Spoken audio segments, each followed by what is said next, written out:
सूरह बनी इसराइल के इसके पहले रकू के अंदर अल्लाह रब्बुल इज़्ज़त ने दो फसादों का तज़किरा फरमाया कि बनी इसराइल को हमने पहले ही आगाह कर दिया था, और ये आगाह किया गया था तौरात के अंदर कि तुम दो मरतबा फसाद करोगे और फिर उस फसाद के नतीजे में तुम्हें सज़ाएँ भी बड़ी सख्त मिलेंगी। और तीसरी बात का इशारा जो है ना यहाँ पे, वो मदीना मुनव्वरा के हवाले से है। इंशाअल्लाह जब मैं वहाँ पहुँचूँगा तो वहाँ बयान करूँगा कि तीसरी मरतबा फिर उनको आगाह किया गया था, लेकिन उसके बावजूद भी उन्होंने अमल नहीं किया। हज़रत इब्राहीम अलैहिस्सलाम हिजरत करते हुए हरान जाते हैं, हरान से फिर कैद साली की सूरत में किनान चले जाते हैं, किनान से मिस्र और मिस्र से फिर वापस लौटते हैं किनान की तरफ। और उस वक़्त हज़रत हाजरा जो हैं बतौर खिदमत गुज़ार हज़रत सारा उनके साथ होती हैं, और फिर वापस वो बेर सबा के मुकाम पे आके रिहाइश इख्तियार कर लेते हैं। अल्लाह तबारक व तआला उनको पहले बेटे से नवाजते हैं हज़रत इस्माईल अलैहिस्सलाम, और उनको फिर वो वादी बतहा में छोड़ देते हैं। 12 साल बाद अल्लाह तबारक व तआला दूसरे बेटे से नवाजते हैं हज़रत इसहाक़ अलैहिस्सलाम। हज़रत इसहाक़ अलैहिस्सलाम बड़े होते हैं, शादी हो जाती, फिर अल्लाह तबारक व तआला उनको दो बेटे देते हैं, एक ऐस और दूसरे याकूब। हमारा टॉपिक है हज़रत याकूब अलैहिस्सलाम। याकूब अक़ब से होता है, जो बच्चा बाद में पैदा हुआ उसको कहते हैं याकूब। अक़ब आपकी एड़ी को कहते हैं, ये जो पीछे जाने होती बैक साइड को भी अक़ब कहते हैं, और इसको भी आकाब अक़ब कह देते हैं। और जो बाद में चीज़ होती है उसे याकूब, यानी बाद में पैदा होने वाला, उसके पीछे आने वाला बच्चा, और नाम रखा गया इसराइल। असल नाम है इसराइल, और याकूब के नाम से ही मारूफ़ हो गए, और अल्लाह तबारक व तआला ने फिर उन्हें याकूब के नाम से ही कुरान करीम में उनका तज़किरा किया गया। हज़रत याकूब अलैहिस्सलाम जब बड़े हुए तो उनकी वालिदा ने उनको उनके मामू के यहाँ भेज दिया। वहाँ गए, कुछ साल रहे। मामू की दो बेटियों के साथ उनकी शादी हुई। उस ज़माने में दो बहनें एक आदमी के निकाह में आ जाती थीं, फिर अल्लाह तबारक व तआला ने इसे हराम करार दे दिया। मूसा अलैहिस्सलाम की शरीयत में भी हराम थी, लेकिन दोबारा इसे व अन तजमाऊ बैनल उख्तैन इल्ला मा क़द सलफ़, ये आखिरी आयत है चौथे पारे की सूरह अन-निसा, उसके अंदर के अब के बाद कोई ऐसा मामला नहीं होगा। दो बहनें एक ही निकाह में हराम है, जो गुज़र चुका सो गुज़र चुका। औलाद ना हुई तो उनकी दो खिदमत गुज़ार ख़वातीन थीं, उनकी भी शादियाँ उन्होंने उनके साथ कर दी, अपनी अपनी ग़ुलाम ख़वातीन की। तो बीवियाँ हो गई 4। अल्लाह तबारक व तआला ने फिर बेटे दिए 11। 3 ख़वातीन से 10 बेटे हुए, और चौथी जो खातून थी राहील बिनते लाबान, उनके यहाँ एक बेटा पैदा हुआ हज़रत यूसुफ़ अलैहिस्सलाम। मामू ने फिर कहा कि आप बेटा आप अपने घर की तरफ रवाना हो जाएं, अपने इलाके की तरफ, आपने मेरी बड़ी खिदमत की है। वहाँ से फिर भेड़ बकरी मवेशियाँ ख़ानदान के साथ, अपने बीवी बच्चों और ग़ुलाम नौकरों के साथ चलते हुए अर्ज़ किनान से गुज़रते हैं। तो वहाँ 2 वाक़यात पेश आते हैं। एक वाक़या ये पेश आया कि अल्लाह तबारक व तआला ने जिस जगह बैठे हुए थे, क़याम किया था आरज़ी, वहाँ उनको नबूव्वत दे दी, नबी बना दिया। अल्लाह ने नबूव्वत का मनसब दिया, तो या हुक्म इलाही होगा या उनकी अपनी खुशी, फिर अल्लाह के हुक्म से उन्होंने एक मस्जिद बना दी, एक इबादत गाह छोटी सी। वो जिस जगह उन्होंने इबादत गाह बनाई थी, उसी इबादत गाह को आज हम मस्जिद अक्सा के नाम से जानते हैं। इसलिए यहूदी दावेदार हैं कि जी हमारे आबा अजदाद ने, हमारे बाप ने, याकूब अलैहिस्सलाम ने इसकी तामीर की थी, लिहाजा हम इसके हक़दार हैं, मुसलमान इसके हक़दार नहीं है। यही उनका मुकदमा है। तो इंशाअल्लाह वक़्त आने पे हम इसको फेस करेंगे कि वो इसके हक़दार क्यों नहीं है। दूसरा वाक़या ये पेश आया कि हज़रत बिन्यामीन पैदा हुए और वालिदा उनकी वफ़ात पा गई डिलीवरी की हालत में। अब हज़रत यूसुफ़ अलैहिस्सलाम को बाप और माँ का प्यार जो था वो हज़रत याकूब अलैहिस्सलाम दे रहे थे। इसी दौरान भाइयों को हसद हो गया बिला वजह, और फिर वाक़या तफ़सील में नहीं जाते। हज़रत यूसुफ़ अलैहिस्सलाम के साथ क्या सलूक हुआ आप सब जानते हैं। बिकते बकाते मिस्र चले गए, और फिर जब इंकशाफ हुआ कि उनके भाई आपस में मिले और हज़रत यकूब अलैहिस्सलाम को और अपने भाइयों को, वालिद मोहतरम को हज़रत यूसुफ़ अलैहिस्सलाम ने मिस्र बुलवा लिया। ये कुफ़ार मक्का का एक सवाल था जो अहले यहूद से उन्होंने पूछा था कि बनी इसराइल तो किनान में रहते थे, मिस्र में कैसे चले गए? तो सूरह यूसुफ़ अल्लाह तबारक व तआला ने इसके जवाब में सारी की सारी एक ही मरतबा नाज़िल फरमाई थी और ये उनकी बात का जवाब हो गया। अब मिस्र में इनको इज़्ज़त मिली, नील के डेल्टा में हज़रत यूसुफ़ अलैहिस्सलाम ने इनको आबाद किया, बड़ी ज़रख़ेज़ ज़मीन थी और ये वहाँ भले इनकी नस्लें आगे बढ़ी। उस वक़्त का बादशाह जो था वो फ़ौत हो गया और कुछ अर्सा बाद हज़रत यूसुफ़ अलैहिस्सलाम भी फ़ौत हो गए। अब मिस्री जो किब्ती थे असल, उनके ऊपर जो हुकूमत थी वो थी चरवाहे बादशाह, कहते हैं उनको हैक्सोस। ये अमालका कौम थी, इनके लोग थे और ऊपर से बनी इसराइल आ गए। वहाँ एक बगावत फैली और जिसके नतीजे में वो हुकूमत का तख्ता उल्ट दिया गया और जो किब्ती असल बाशिंदे थे वो वहाँ के हुक्मरान हो गए और बनी इसराइल को पकड़कर ग़ुलाम बना लिया गया। और यहाँ से फ़िरौनों का सिलसिला शुरू हुआ और 500 साल इसी तरह बनी इसराइल मार खाते चलते जा रहे हैं और हज़रत मूसा अलैहिस्सलाम रामसेस फ़िरौन के ज़माने में पैदा हुए। हज़रत मूसा अलैहिस्सलाम ने फिर बनी इसराइल की क़यादत की और फ़िरौन के सामने मुतालबात रखे कि इन्हें हमारे साथ जाने दो और पहली बात यह है कि तुम खुद ईमान लाओ। लेकिन वो ईमान तो ना लाया। अब मूसा अलैहिस्सलाम बनी इसराइल को लेके बहरा अहमर को क्रॉस करते हुए खलीज सवीज़ को क्रॉस करते हुए सहराए सीना में चले जाते हैं। फ़िरौन गर्क हो जाता है। अब यहाँ बनी इसराइल कहते हैं जी हमें खाने पीने की अशिया चाहिए। अल्लाह ने मन सलवा नाज़िल फरमा दिया। उन्होंने कहा कि हम सहरा में रहने की आदी नहीं है। अल्लाह ने बादल उनके ऊपर कर दिए, जहाँ कहीं भी बैठते बादल साया कर देते। उन्होंने कहा कि हमें पानी चाहिए। अल्लाह ने एक पत्थर से पानी उनके लिए जारी कर दिया था, जो चाहते थे वो मिल जाता था। फिर उन्होंने कहा कि हमें शहर चाहिए, हम इस तरह की ज़िंदगी नहीं जी सकते। मूसा अलैहिस्सलाम ने अल्लाह ताला से फरमाइश कर दी शहर की, तो अल्लाह तबारक तआला ने फरमाया कि वही अर्ज़ मुक़द्दस, अर्ज़ किनान, जहाँ तुम्हारे बाप दादा थे और जहाँ से तुम हिजरत करके मिस्र आए थे, जाओ उस सरज़मीन को मैंने तुम्हारे लिए अर्ज़ल मुक़द्दसतल्लती कतबल्लाहु लकुम, जाओ तुम्हें दे दी, ले लो, जाके हासिल कर लो, वो तुम्हारी सरज़मीन ही है, जाओ ले लो। अब यहाँ आपने उस मुकद्दमे को भी समझना है कि अल्लाह ने कहा ले लो, जाओ। हज़रत मूसा अलैहिस्सलाम ने 12 आदमी भेजे कि जाओ वहाँ का जायज़ा लेकर आओ। हज़रत यूशा बिन नून और कालिब बिन युफन्ना और 10 आदमी और थे, ये गए। वहाँ देखा तो बड़ी ताकतवर कौम है, बड़े कुव्वत वाले लोग, बड़े जिस्म जान वाले। वो वापस आए, 10 आदमियों ने आहो बकाश शुरू कर दी कि इन्ना फ़ीहा कौमन जब्बारीन, उसमें बड़ी ताकतवर कौम रहती है, हम नहीं जाएंगे। सारी कौम को वो दिल बना दिया और हज़रत कालिब बिन युफन्ना और जो हैं यूशा बिन नून, वो कहते हैं कि हम आपके साथ हैं, कोई कुछ नहीं होता। हालांकि अगर वो बढ़ते तो जिसको पत्थर मारते वो गिर पड़ता, जिसकी टांग पे हल्का सा तलवार का निशान भी आ जाता उसने भी गिर पड़ना। लेकिन वो ज़ाहिर को देख रहे थे।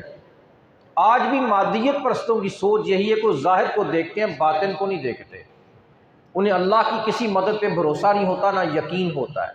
और मोमिन वो है जो बेतयग भी लड़ता है, सिपाही। मिसालें आगे आएंगी इंशाअल्लाह अज़ीज़। लेकिन कौम आगे नहीं बढ़ी। क्या कहते हैं, फ़ज़हब अंत व रब्बुका फ़क़ातिला इन्ना हाहुना क़ाइदून, मूसा और उसका रब आप दोनों जाके लड़े, हम यहाँ बैठते हैं आराम से। अब मुझे बताइए, इस कौम का हक बनता है उस ज़मीन के ऊपर जो कह रहे हैं कि रब जाके लड़े और मूसा जाके लड़े, हम यहाँ बैठते हैं। चले कुरान को नहीं मानते वो तो रात को उठा के देखें, अपने हाथों की लिखी जो तारीफ़ात इन्होंने की हैं उन्हें देख लें, उसके अंदर भी तो यही कुछ है कि नहीं गए थे लड़ने के लिए, वहाँ पे पीछे बैठ रहे थे। किस मुंह से आज मुतालबा करते हैं उस सरजमीन का। 40 साल की अल्लाह ने जिल्लत मुसल्लत कर दी कि चलो ठीक है, फिर अब 40 साल तुम इस सहराए सीना से बाहर नहीं निकल सकोगे। इन्होंने कहा जी हम निकलेंगे, चलें ट्राई करके देख लें।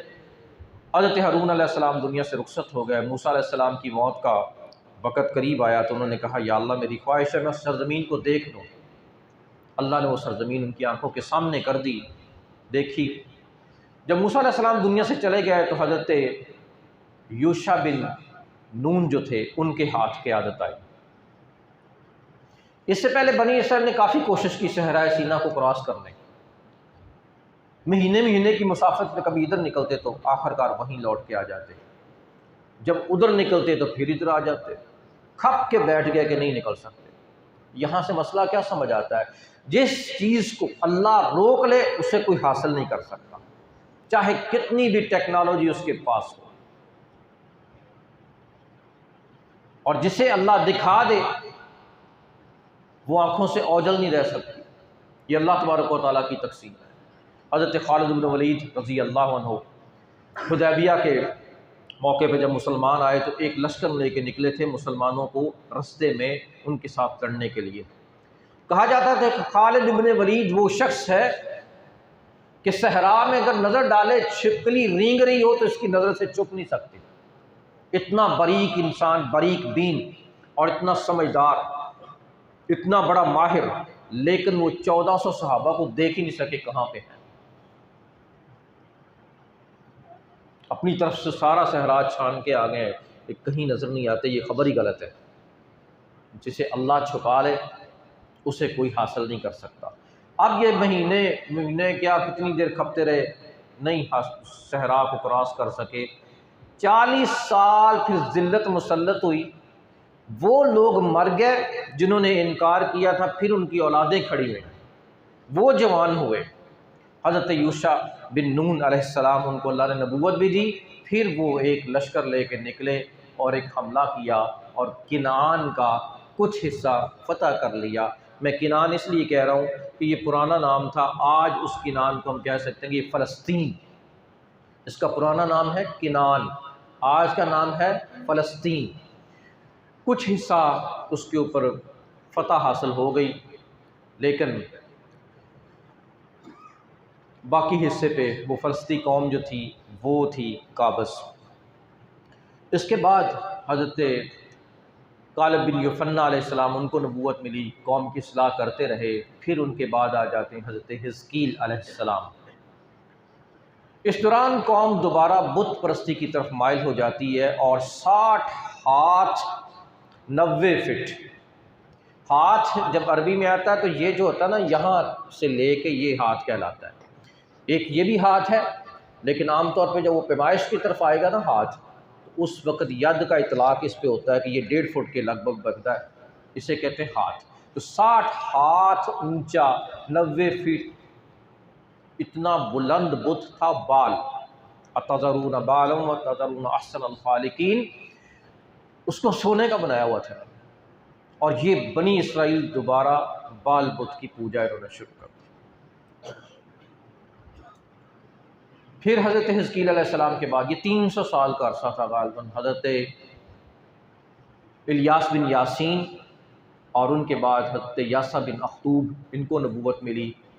और उसके बाद फिर हज़रत शमूएल अलैहिस्सलाम का ज़माना आता है और बनी इसराइल फिर कहते हैं कि जी हमारे अंदर एक बादशाह होना चाहिए। सब लोगों के बादशाह हैं, आप अल्लाह से दुआ कीजिए, अल्लाह ताला से हमारे लिए बादशाह मांगिए। उन्होंने कहा कि मैं बादशाह तो मांग लूँगा, लेकिन तुम्हारी खसलत यह है कि तुम अताअत नहीं करते, नाफरमानी करते हो।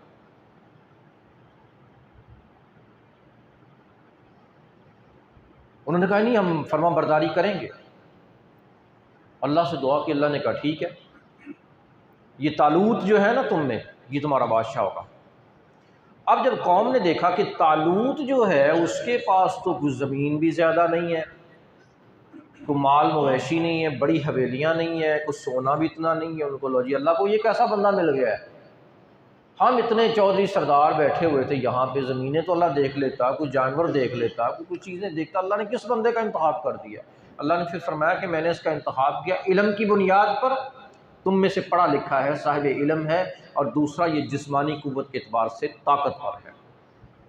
मैंने पिछले दिनों भी एक इससे इस्तदलाल किया था कि देखें, हुक्मरानी के लिए दो चीज़ें अल्लाह ने बनी इसराइल में मुंतखब फरमाई। आज भी यही होनी चाहिए कि फ़िटनेस के एतबार से बादशाह को ताकतवर होना चाहिए अपनी जिस्मानी क़ुव्वत के एतबार से, और दूसरा उसके पास इल्म होना चाहिए। ये ना हो उसे कुल हो अल्लाह भी ना आए और जिस्मानी लिहाज से ज़रा सी मौसम गर्म हो और वो ICU में दाखिल हो जाए, जैसे हालात हमारे होते हैं हुक्मरानों के, कि फ़ौरन ही ICU में चले जाते हैं, थोड़े से हालात ख़राब हो जाए तो कोई चीज़ फेस नहीं कर पाते। बाहर कैफ तो हज़रत शमूएल अलैहिस्सलाम ने कहा कि अब अगर तुमने अताअत ना की तो तुम्हारे ऊपर अल्लाह का अज़ाब नाज़िल हो जाएगा। हाँ, तुम्हारी तसल्ली के लिए ये है कि ताबूत सकीना, वो जंग में जो तुमसे छिन गया था, वो तुम्हें दोबारा हासिल हो जाएगा और फिर तुम अताअत करोगे। उन्होंने कहा ठीक है, अगर ताबूत सकीना आ जाता है और हम दोबारा लड़ने के लिए तैयार हो जाएंगे। अब ताबूत सकीना क्या था? जिसके अंदर हज़रत मूसा अलैहिस्सलाम का आसा, वही आसा जिसके साथ वो उन्होंने अस्ते में तब्दील किए हुआ था और जिसके साथ वो समुद्र पे मारा था, और कुछ तौरात की कलमी नुस्खे जो अल्लाह रब्बुल इज़्ज़त की तरफ से मिले थे, लिखे हुए उनको, वो तख्तियाँ थीं। और उसके अलावा था कि मन और सलवा शीशे के बर्तनों में, और कुछ और मुतबर्रकात हैं, कोई पगड़ी वगैरह, इस तरह की कुछ चीज़ें हैं वो तबूत के अंदर है। अब जो कौम इसे लेके गई थी ना छीन के, वहाँ वबा फैल जाती है और वो कहते हैं कि इसको लौटा दिया जाए। दूसरी रिवायत यह कि फरिश्तों ने वहाँ से उठाया और ला के तालूत के घर के सामने रख दिया। जब कौम ने देखा तो अताअत के लिए तैयार हो गए। 80,000 का लश्कर लेके तालूत जो है वो फ़लस्तीन की तरफ बढ़ता है। रस्ते में दरिया उर्दन को क्रॉस करना था, तो अल्लाह का एक और हुक्म आ गया कि इससे पानी नहीं पीना। हज़रत शमूएल अलैहिस्सलाम साथ थे, उन्होंने कहा अल्लाह का हुक्म है कि पानी नहीं पीना सिवाय ये चुल्लू भर के, और जिसने पी लिया फमन शरिब मिन्हु फलैसा मिन्नी, फिर वो हम में से नहीं होगा। आजमाइश जब आती तो फिर प्यास भी ज़्यादा लगनी थी। जब वो दरिया उर्दन को क्रॉस कर रहे थे, बस फिर प्यास इतनी हुई कि 313 या 4000, एक रिवायत है 4000 और एक रिवायत है कि 313 ने पानी नहीं पिया, बाकी सारा लश्कर पानी पी गया। अब जब पानी पीने के बाद उन्होंने क्रॉस करने के बाद आगे जालूत पहलवान अपनी कौम की क़यादत कर रहा था, तो अब इनसे उठा ही नहीं जा रहा, जंग लड़ने के काबिल ही नहीं रहे, हिम्मत ख़त्म। हत्ता के ऐलान किया तालूत ने कि अगर कोई शख्स को कत्ल कर देगा ना, सारी जंग इसी के सर पे है, अगर ये मारा गया तो हमें फ़तह हासिल हो जाएगी, तुम में से कोई अगर कत्ल करेगा तो मैं अपनी बेटी की शादी उससे कर दूँगा। फिर भी किसी में हिम्मत नहीं पड़ी। फिर उसने कहा कि मेरी आधी सल्तनत उसकी होगी, कोई तो उठे। 80,000 में से किसी की हिम्मत ही नहीं पड़ रही। हज़रत दाऊद अलैहिस्सलाम अभी 20 साल की उम्र थी। बाप ने कहा कि तुम्हारे 13वें नंबर पे थे अपने भाइयों में से, कि 12 भाई जंग पे गए हुए हैं, जो जाके पता करो हालात क्या हैं। इनके हाथ में गुलेल थी, बड़े निशानेबाज थे, और गुलेल पकड़े हुए वो उस तरफ जब गए, जंग का नक्शा देखा कि जालूत जो है वो उसके हाथ में तलवार है, ललकारता फिर रहा है, और कोई भी 80,000 में से नहीं निकल रहा। अब गुलेल हाथ में है। यहाँ दो मसले मैं बयान करूँगा। पहला मसला ये है, ये मगरब के लोग जो जिनकी तंजीमें NGOs यहाँ काम करती हैं, जो मुझे और आपको सबको मोटिवेट कर रहे हैं, ये बच्चे दो ही अच्छे। इनसे पहले पूछा जाए कि तुम औलाद यकूब हो, बनी इसराइल हो, तुम्हारे नबी 13वें नंबर पे हैं, तुम कहते हो बच्चे दो ही अच्छे। अगर बच्चे दो ही अच्छे हैं तो 13वें नंबर पे जिस पे तुम्हें नबी मानते हो वो तो 13वें नंबर पे हैं, फिर उन्हें होना ही नहीं चाहिए था। या फिर नबूवत यकूब से पीछे हट जाओ, तो या इस बात से पीछे हट जाओ कि बच्चे दो ही अच्छे हैं। दूसरी बात यह है कि दाऊद अलैहिस्सलाम बगैर किसी ज़रा के, तलवार के, तीर के, किसी भी हथियार के मैदान में कूद के आ गए हैं। बेखतर कूद पड़ा आतिश नमरूद में इश्क। और वो अल्लामा इकबाल का दूसरा से, काफिर है तो करता है शमशीर पे भरोसा, मोमिन है तो बेतैग भी लड़ता है सिपाही। वो डबल डबल ज़रा पहन के और सर पे इतनी लोहे की टोपी पहन के बड़े ही महफूज अंदाज में था कि मुझे कहीं ज़ख्म ना लग जाए।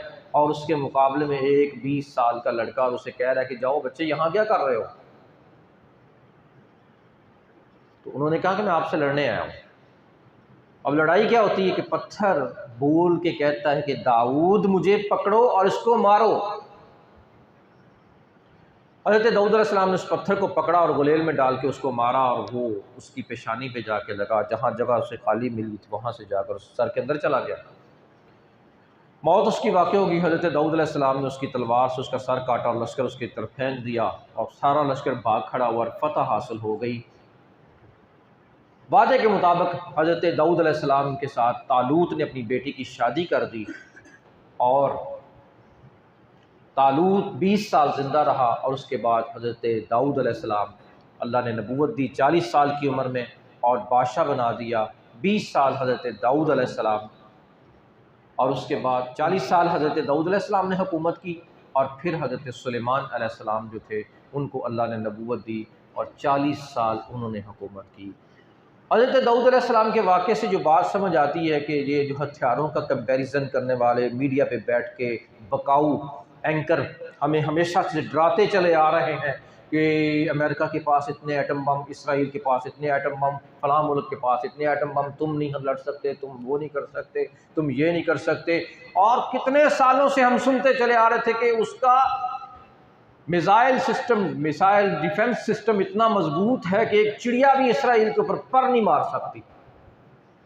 इस वाक़े ने हमें बतला दिया है कि ये जो हैं सारे बकाऊ एंकर तुम्हें डराने के लिए बैठे हुए हैं। वो उनके करिंदे तनख्वाहें खाने वाले मीडिया के ऊपर बैठ के तुम्हें डराने के लिए बैठे हुए हैं। वो हम जानते हैं इनकी तारीख भी। इनका रईस, इनका जद्दे अमजद अब्दुल्ला बिन उबई बिन सलूल मदीना मुनव्वरा में बैठ के डरा रहा था मुसलमानों को। जब मुसलमानों को फतह हासिल हुई, उसने कहा था 313 गए हैं और 1000 का लश्कर, और उसके अंदर अरब के मशहूर बहादुर, वो कुचल के रख देंगे मुसलमानों को। और मदीना के अंदर जो है मुनाफिकीन का मीडिया और यहूदियों का मीडिया सरगर्म था कि मुसलमानों को शिकस्त होगी। एक भी जिंदा नहीं बचा। हज़रत ज़ैद बिन हारिसा रज़ी अल्लाह अन्हु खुशखबरी लेकर आ रहे थे नबी सल्लल्लाहु अलैहि वसल्लम की ऊँटनी पे सवार, और कुछ फासले पे अब्दुल्ला बिन उबई कहता है देखो मोहम्मद सल्लल्लाहु अलैहि वसल्लम शहीद हो गए हैं, और ज़ैद बिन हारिसा परेशानी के आलम में भागा भागा आ रहा है, उसे कुछ सूझ नहीं रही, और देखो एक ही बंदा बचा, बाकी सारे मारे गए। मुसलमान हकीकत में परेशान हो रहे थे वहां पे कि क्या होगा। वो जब आए और उसने कहा कि तुम्हें फतह मुबारक हो सबको, हमने 70 मार दिए हैं, 70 कैद कर लिए हैं। और सर में पानी पड़ गया अब्दुल्ला बिन उबई के, और उसके रफ़ाका की आंखें खुली की खुली रह गई। दुम दबा के भागने वाली बात, ये तो इससे पहले भी लोग थे, जानते हैं हम, लेकिन जानना ज़रूरी है। उस वक़्त आप नहीं घबराएंगे जब आपको, आपके बच्चों को, आपको पता है कि हकीकत क्या है, अल्लाह की मदद कैसे आती है। दाऊद अलैहिस्सलाम एक पत्थर पकड़ा, पत्थर को बोलने की ताकत किसने दी? अल्लाह रब्बुल इज़्ज़त ने दी। और सामने वो फ़िरौन बना हुआ था जालूत, जो बड़ा ताकतवर समझा जाता था, जिसका मुकाबल कोई नहीं था, कैसे एक पत्थर के साथ उड़ गया। बड़ी मिसालें हैं। अल्लाह हमें समझ अमल की तौफीक अता फरमाए।